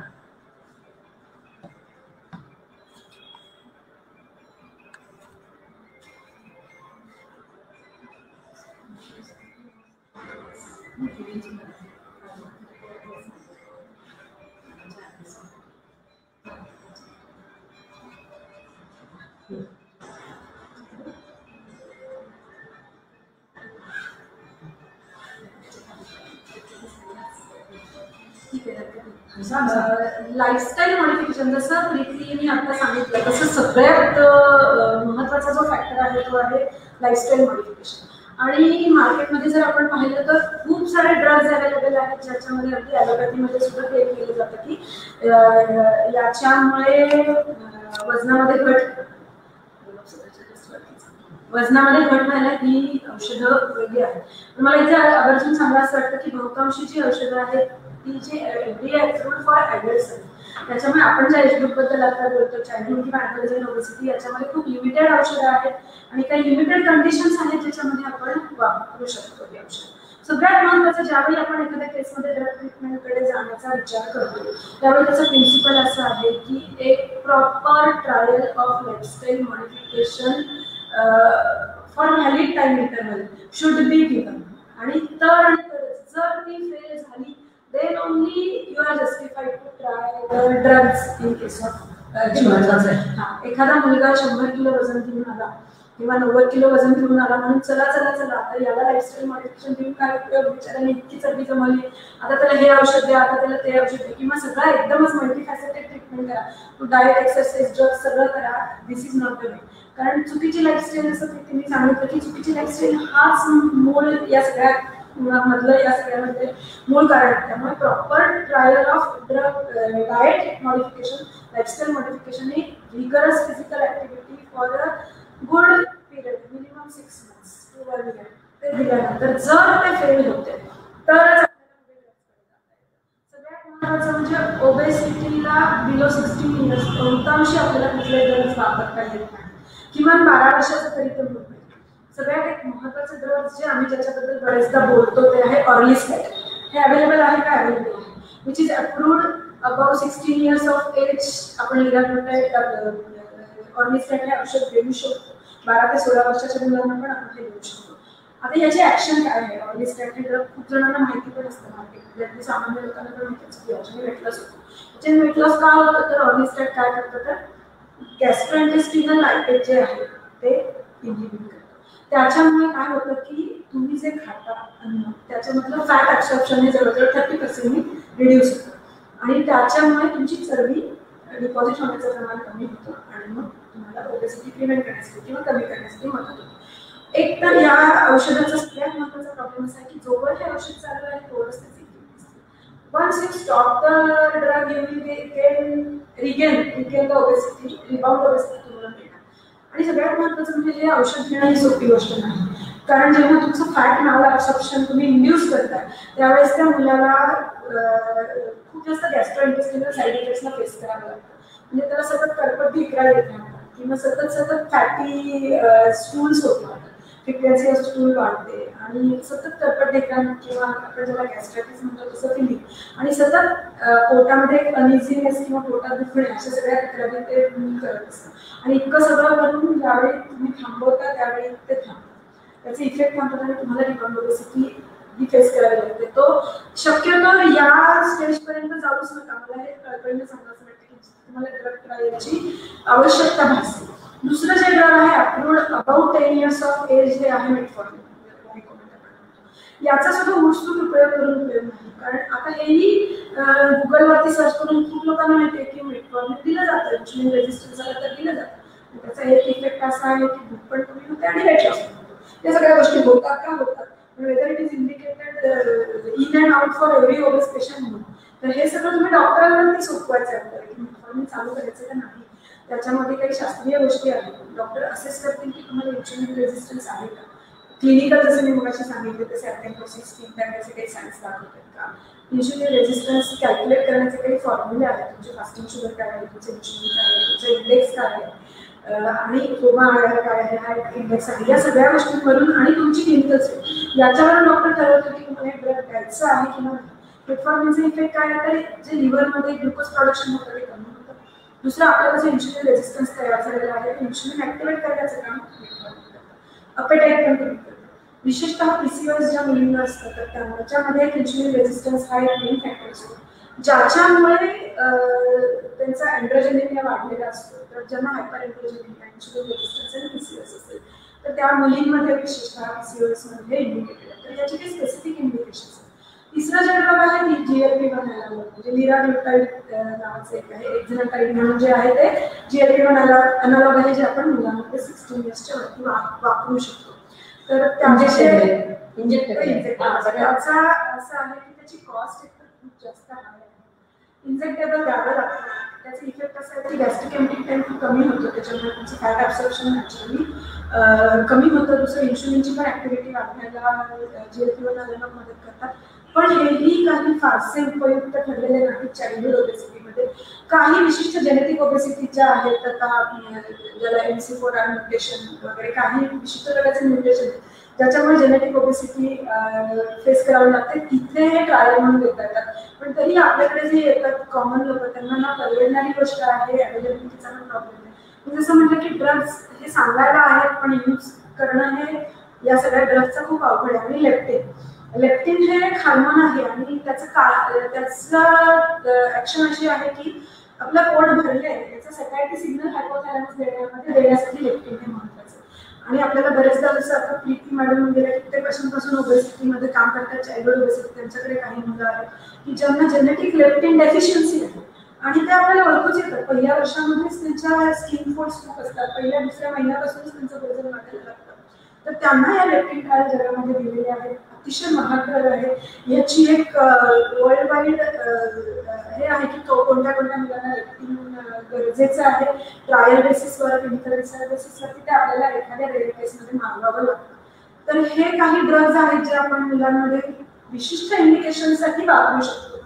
पण इन जनरल जर आपण ड्रग ट्रीटमेंट म्हणून लहान मुलांच्या ओबेसिटीकडे बघितलं तर 90% मुलांना या ड्रग ट्रीटमेंट्स काही उपयोग नाही. आणि सगळ्यात महत्त्वाचं पुन्हा एकदा आजच्या लेक्चरमध्ये प्रीती आणि आम्ही दोघी तेच सांगू की पुन्हा एकदा डाएट एक्सरसाइज आणि total life modification, lifestyle modification. तुम्ही लिराकोडाईट आणि लेप्टिन ते महाग म्हणतात, पेशंटला ऑर्लिस्टॅटच खूप महाग होतं.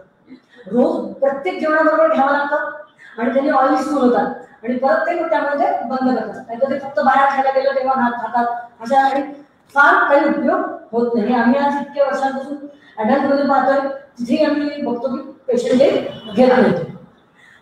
आता प्रीती, आता औषधांना तर भाव नाही असं फार दिसलं ते, तर तू स्थूलत्वाच्या उपचारांमध्ये शस्त्रक्रिया केल्या जातात, त्या मुलांमध्ये होत आहेत का, त्या शस्त्रक्रिया कोणत्या, त्याचे रिझल्ट कसे आहेत व आयुष्यभर काय काय काळजी घ्यावी लागते? हा प्रश्न नेहमी बऱ्याचदा पालकांना असं वाटतो की आता औषधाने फरक पडत नाही, जीवनशैलीतल्या बदलाने फरक पडत नाही, चला तर मग आता झटपट उपाय अवलंबूया, आपण ऑपरेशनकडे वळूया. पण हा झटपट उपाय जरी असला तरी पण हा त्याचे स्वतःचे गंभीर परिणाम घेऊन येणार आहे. आता विशेषतः किशोरवयीन मुलांमध्ये ज्याला आपण सिव्हिअर मॉर्बिड ओबेसिटी ज्याला म्हणतो, की जिथे तुमचा चरबीचा दर जो BMI म्हणतो आपण तो 35 पेक्षा जास्त, अशा सिव्हिअर मॉर्बिड ओबेसिटी वरची मुलं आजकाल सर्रास पाहायला मिळतात. म्हणजे 100+ मुलं आणि मुली किशोर वयात हे आता काही नाविन्य राहिलेलं नाही. मग अशा केसमध्ये त्या सिव्हिअर मॉर्बिड ओबेसिटीमध्ये त्यांना डायबिटीस लागलेला असतो, ब्लड प्रेशरच्या गोळ्या घ्यायला लागतात, श्वासाला त्रास होऊ लागतो, श्वास रोग करायला लागतो. मग अशा वेळी त्यांची 10 वाजताची सर्जरी. पण सर्जरी हा त्याच्यावरचा अंतिम उपाय जरी असला तरी काही जणांचे त्या बाबतीत गैरसमज आहे की एकदा सर्जरी केली म्हणजे आपण तो प्रॉब्लेम पूर्णपणे सॉल्व्ह केला, असं अजिबात नाही. सर्जरी केल्यावर सुद्धा जीवनशैलीतले बदल हे चालूच ठेवावे लागतात आणि सर्जरी आपण पुन्हा करू शकतो ज्यांची वाढ आणि विकास ही पूर्णत्वाकडे गेलेली आहे, म्हणजे विशेषतः वय वर्ष 15 नंतर. आणि कोणाकोणामध्ये करू शकतो ज्यांचा चरबीचा दर 40 पेक्षा जास्त आहे किंवा ज्याच्यामध्ये संध्याकाळी जसं सांगितलं की दारूच्या व्यसनामुळे जसं यकृत खराब होतं तसं ओबेसिटीमुळे ज्या मुलांचं यकृत खराब झालेलं आहे, अशा केसमध्ये आपण सर्जरीचा नक्कीच विचार करू शकतो. किंवा ज्यांचं वजन ऑलमोस्ट दुपटीच्या जवळ आहे अशा लोकांमध्ये आपण सर्जरीचा निश्चितच विचार करू शकतो. पण आजचं आपलं जे आहे की किशोरवयीन मुली आणि सुरक्षित मातृत्व याच्यामध्ये मात्र आपल्याला सर्जरीचा विचार फार काटेकोरपणे करावा लागेल आणि तितकीच ज्या कुटुंबाची त्याच्यामध्ये संमती घेऊनच पुढे जावं लागतं. कारण एकदा सर्जरी केली म्हणजे पूर्ण बरे झालं असं अजिबात नाही.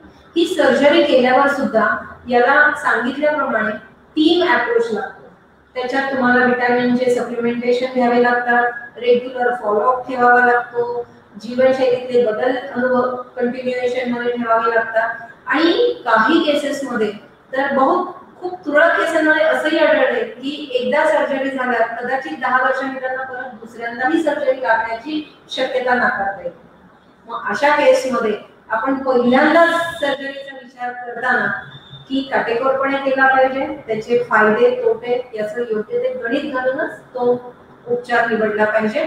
सर्जरीमध्ये रोसेनवाय गॅस्ट्रिक बायपास आहे, लॅप्रोस्कोपिक ऍडजस्टेबल गॅस्ट्रिक बँड आहे, स्क्रू गॅस्ट्रेक्टॉमी, अशा वेगवेगळ्या प्रोसिजरच्या माध्यमातून जे आपण सिव्हिअर ओबेसिटीवर मात करता येते. पण भारतात पाश्चिमात्य देशाच्या तुलनेत याचं प्रमाण खूपच कमी आहे. तर आपण आता शेवटाकडे चाललो आहोत. संध्या, कुमार वयातील स्थूलत्व टाळण्यासाठी prevention is better than cure या उक्तीप्रमाणे तू कुटुंब व्यवस्था, शाळा, समाज, वेगवेगळ्या हेल्थ ऑर्गनायझेशन आणि WHO कशा प्रकारे आणि काम करतात आणि करायला पाहिजे हे थोडक्यात आढावा. कारण की आता दिसतच आहे की आपल्याला पहिले ओबेसिटी टाळण्याचाच जास्त प्रयत्न करायला पाहिजे.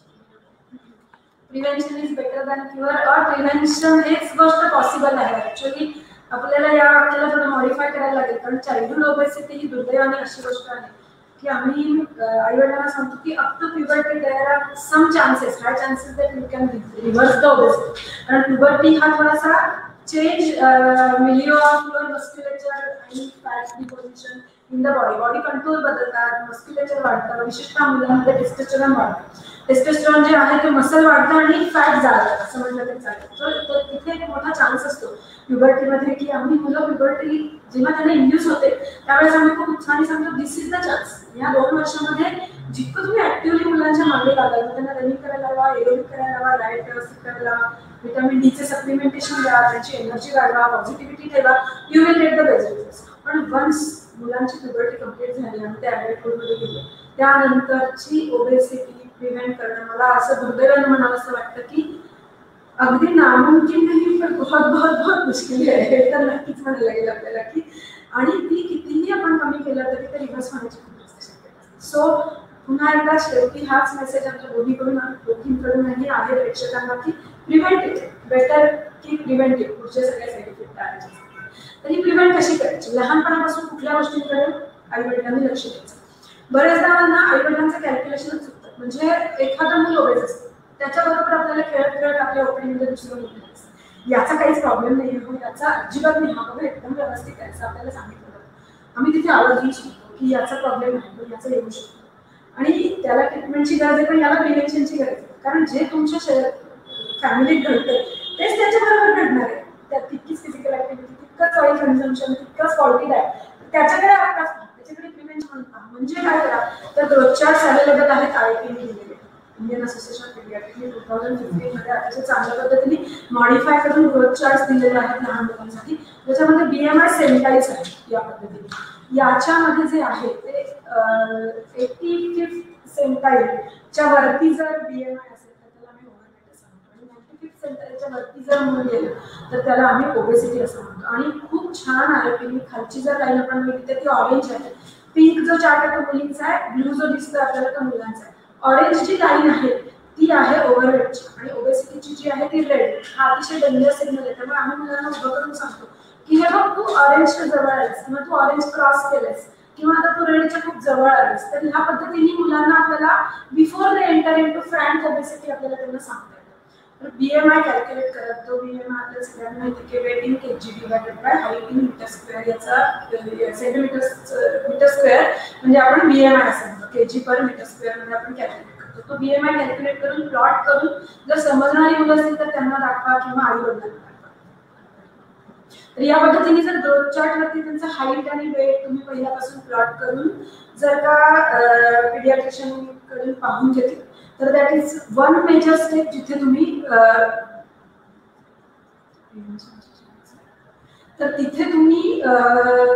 ओबेसिटी प्रिव्हेंट करण्याचं पहिलं पाऊल उचलू शकता.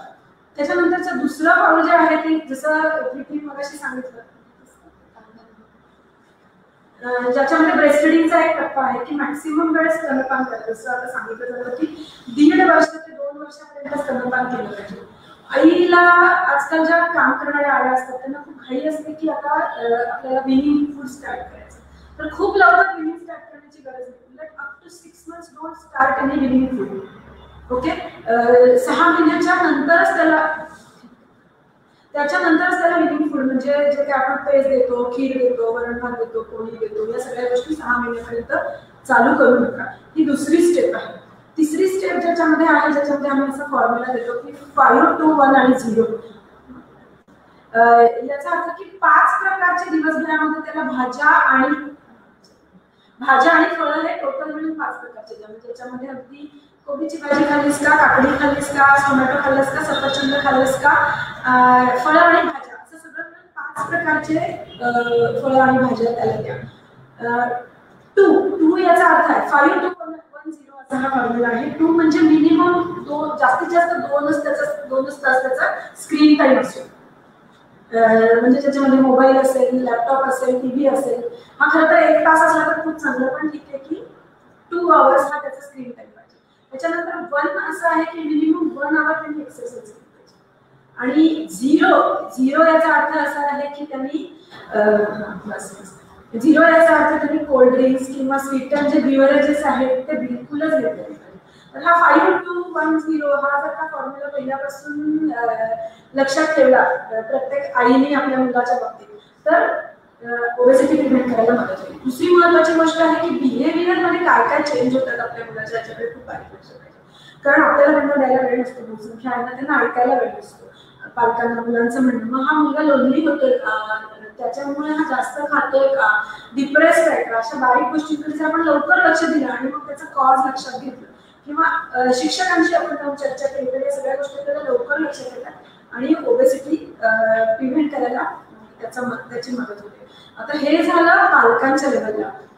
त्याच्यानंतर आपण जसं म्हणालो की स्कूल लेवलला किंवा टीचर्सच्या लेवलला आपण काय करू शकतो, तर मग अशी जशी मी स्लाइड दाखवली की चांगलं फूड म्हणजे काय, बॅड फूड म्हणजे काय, सॅच्युरेटेड फॅट म्हणजे काय, अनसॅच्युरेटेड फॅट म्हणजे काय. प्रायमरी एज्युकेशनच्या मुली इतकी रिसेप्टिव्ह असतात आणि त्यांचा इतका विश्वास असतो टीचर्सवरती की टीचर्सने चुकीची गोष्ट सांगितली आणि आईने घरी येऊन सांगितली की असं नाही, तरी तो बिलकुल ऐकलं नाही, आमच्या टीचरने असं सांगितलं तर हेच बरोबर. इतका त्यांचा विश्वास असतो, तो हळूहळू विश्वास नंतर नंतर कमी व्हायला लागतो. त्यामुळे ज्यांना विश्वास आहे त्याच वेळी त्यांना चांगलं फूड म्हणजे काय, वाईट फूड म्हणजे काय, त्याचे दुष्परिणाम काय, हे सहज एज्युकेशन मध्येच तुम्ही या सगळ्या गोष्टी त्याच्यामध्ये कल्टिवेट करू शकता पहिल्यापासून. त्याच्यानंतर स्पोर्ट्स आणि ग्रुप फिजिकल ऍक्टिव्हिटीला जास्त महत्त्व द्यायला पाहिजे. नुसतं अकॅडमिक्स मध्ये न देता त्यांच्याकडून जास्तीत जास्त एक्सरसाइज करून घ्यायला पाहिजे. त्याच्यानंतर त्यांना चांगल्या फूड बद्दल आपल्याला माहिती करून देता येते की जो बागकाम, पूर्वीच्या शाळांमध्ये हा विषय असायचा की त्यांना कार्यानुभव, त्यांना बागकाम शिकवा, त्यांना स्वतः भाज्या लावायला शिकवा, झाडं लावायला शिकवा, पालकाची भाजी कशी येते, कोथिंबीर कशी उगवते घेण्यापासून. तर त्यांना निसर्गाच्या जवळ जवळ जर आपण हे शिक्षण दिलं तर आपण त्यांना कळेल की अरे नाही, ह्या अन्नाचं महत्व प्रॅक्टिकली जर आपण त्यांना सांगितलं तर ते जास्त चांगल्या पद्धतीने या सगळ्या प्रोसेसमध्ये इन्व्हॉल्व होऊ शकतात. त्याच्यानंतर सोसायटी लेवलला जर आपण बघितलं तर मोठ्या मोठ्या शहरांमध्ये जिथे कॉर्पोरेशन सजग आहे याबद्दल, तिथे मोठे मोठे जॉगिंग ट्रॅक्स आहेत, फुटपाथ आहेत, ते अवेलेबल करून द्यायला पाहिजे किंवा सायकलिंगचे झोन असतात ते अवेलेबल करून द्यायला पाहिजे. आई वडिलांनी पण लक्ष द्यायला पाहिजे की ग्रुपनी त्यांना सायकलनी जाऊ दे, ग्रुपनी एकत्र खेळू दे किंवा उठसूट सगळीकडे लिफ्ट नका लावू. स्टेप्स असतात, त्या स्टेप्सवर काही अट्रॅक्टिव्ह गोष्टी ठेवा. काही ठिकाणी अशा असतात की स्टेप्सवर गेलं की काही प्रकारचं म्युझिक चालू होतं. तर या अशा अट्रॅक्टिव्ह गोष्टी मुलांसाठी तयार करा, स्वतः त्यांना मजा वाटते. खूप वेळा जाते, खूप वेळा होतात, त्यांना लिफ्टचा वापर कमीत कमी होतो. तर ओव्हरऑल आपल्याला सोसायटीला पण या पद्धतीने जाणं व्हायला लागेल.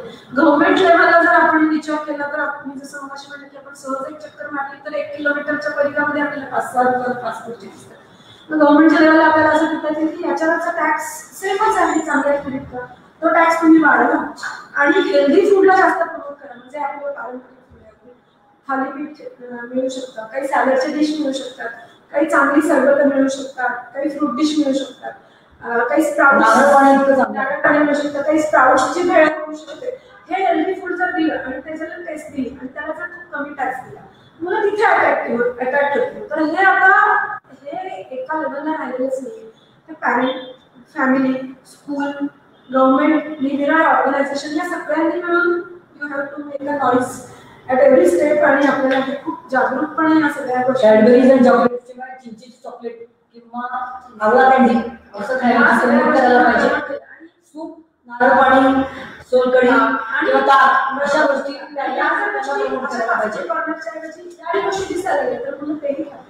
आणि अजून एक संध्याच्या याला अजून एक जोड द्यावी लागते की मुलांच्या आहारात रेनबो कलर इतके कलर असले पाहिजे. रेनबो कलर म्हणजे की तुम्हाला वेगवेगळ्या कलर्स चे फूड्स त्याच्यात इन्व्हॉल्व झाली पाहिजे. सॅलेडचा कलर वेगळा, भाजीचा कलर वेगळा, डाळचा कलर, भात पांढरा असतो पण तो पण तुम्ही वेगवेगळ्या पद्धतीने करून देऊ शकता. विविध जेवढे कलर जास्त तेवढं तुम्हाला लहान मुलांना अट्रॅक्टिव्ह वाटायला लागतं. आणि थोडक्यात म्हणजे मुलांच्या आहारात 3 गोष्टी फार महत्त्वाच्या असतात: आकर्षकता, विविधता आणि चटकदारपणा. आता बऱ्याच मुलांना पावभाजी खूप आवडते पण ती पावभाजीची भाजी तुम्ही पोळी सोबत द्या, त्याच्यात बटर हेच आम्ही सांगतो. तर आमच्या घरी ऐकत नाही तर काय करायचं. तेव्हा सगळ्या आपल्या चर्चेनंतर काही छोटेसे मेसेज आपण हा बद्दल आपल्यापासूनच सुरुवात करायची. आपला कार्यक्रम खूप चांगला झालेला आहे आणि माझी इच्छा आहे की खूप जणांनी याचा लाभ घ्यावा. पण ह्याची लिंक ही नेहमी बऱ्याच युट्यूबवर आणि फेसबुक लाईव्हवर अवेलेबल आहे. जेवढ्या लोकांनी त्याचा लाभ घेतला त्यामुळे हा आजार प्रिव्हेंट होण्यास मदत होईल. तर आज मी या कार्यक्रमाबद्दल आमच्या IMA president doctor Ranjalkar sir, secretary doctor Gadhe हे जे नेहमीच आम्हाला कुठलाही कार्यक्रम घेण्यास खूप प्रोत्साहन देतात, त्यांचे मी आभार मानते. नंतर Aurangabad academy of paediatrics doctor Khandelwal sir आणि सेक्रेटरी संध्या कौंडपल्ले मॅडम, आता मी त्यांच्याबरोबर दुसरा प्रोग्राम घेते आणि सगळे पीडियाट्रिशियन अगदी उत्साहाने सगळ्या कार्यक्रमाला मला मदत करतात आणि तयारी करून येतात. तेही खूप आनंददायी आहे आणि असंच त्यांचा सहभाग राहावा अशी माझी त्यांना विनंती राहील. आमच्या महाराष्ट्राच्या मिशन पिंक हेल्थच्या joint secretary Archana Mandekar madam आणि त्या सगळ्या ESIच्या त्यांच्या कामाच्या व्यस्त कारभार यातून आलेल्या आहेत आणि आमच्या सगळ्या पूर्ण सेशनला प्रेझेंट राहिल्या, आमच्या वक्त्यांचा परिचय करून दिला, त्यांची मी खूप खूप आभारी आहे. आणि आमचा आज कार्यक्रम 5:30च्या ऐवजी 6 वाजेपर्यंत एक्सटेंड झालाय. आता त्याच्यात सांगावं तर थोडंच आहे आणि दरवेळी आमच्या इथे आमच्या IMAचे शंकरच्या आम्हाला खूप मदत असते, तर त्याचे पण मी खूप आभारी आहे.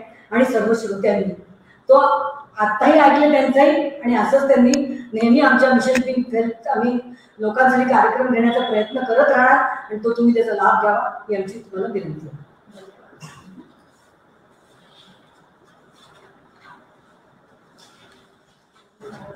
किती बोलावं